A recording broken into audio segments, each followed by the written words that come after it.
Hey guys, thank you for watching and welcome to my channel. This is Breaking Burke. It is about houseplants and gardening here in the desert of Albuquerque, New Mexico. In today's video, it's a bit of an update. I wanted to bring you along for the progress on my irrigation system. Now, remember I told you it is a hybrid system, so it's tied to the utilities through a spigot. It's not tied directly into the plumbing, and it doesn't have electricity coming to it from the house. It's battery operated. So here in the box you see we have the brain. This one actually comes off, and that little arm, it's on tilts and swivels, so you can turn it, and even to pull it out you can disconnect it from it and replace batteries or program it so you're not on your knees or breaking your back. One of the things that was very important to me because I'm not as young and healthy as I used to be. You can see I have most of the valves hooked up. There's 1, 2, and 3. The first one goes around my house. The second one goes in front of my house, where my wisteria tree is, the large one, and where my pond is. The third one goes down the driveway through my food forest and out to the end of the yard where I have a couple plants too. And the fourth one will be going around my smaller pond with no waterfall and down the other end of the driveway. Hopefully it's not confusing. It will make more sense when I take you along and show you these areas, because I don't think I've actually ever done a full garden tour. But I do want to show you just how simple this design is that I chose. You can see I did turn it on and I have water coming out of one of the valves there. That's because I was checking for leaks. There aren't any. That's just a valve that I didn't have anything on so far. So these are the connections that I bought. They slide in and you can see it tapers down to a smaller size. What that does is it hugs the line you have. This is a 1/2 inch poly line in my case. It's plastic, nothing fancy. It can be buried, it can be exposed. If it's exposed, since it is black, it will attract heat.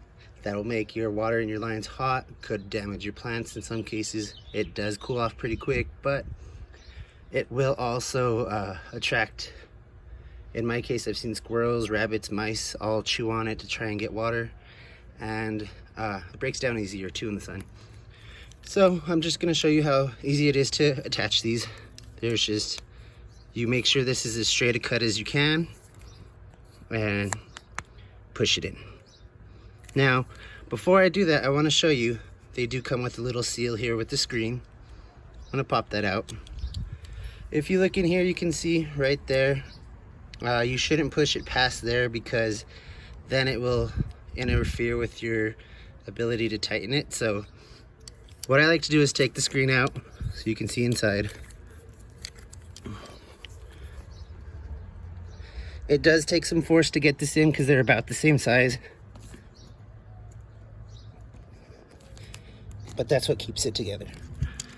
Now if we look in here, you can see the line is right there, so that's plenty to hold it on. I'm going to put this cap back in.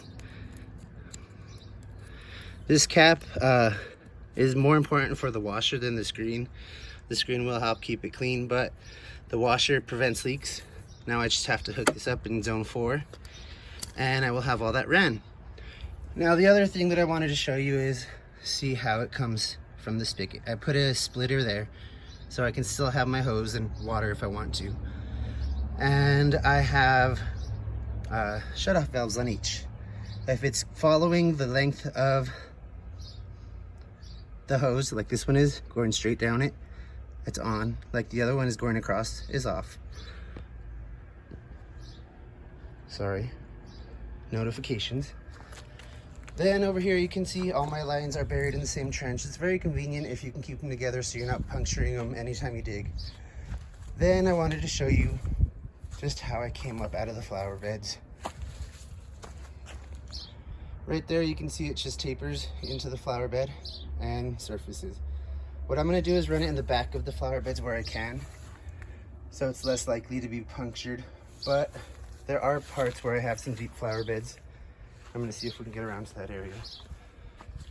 Hopefully you can see the irrigation tubing all along the back. I am going to get stakes to tie it down too, but here you can see the flower bed is deeper, so it's going to run through the middle there. This is heavily planted already, so I don't think I'm going to be hitting it very often. but it will be on the surface of the soil. It's just gonna have a little bit of what is it, mulch, wood mulch on top. So that's about it for now. If you have any questions, leave them in the comments. This line that you see connected before the box and going around it, that is actually to put a temporary or extra spigot in the yard, because with it being so heavily planted, I do damage things dragging a hose around.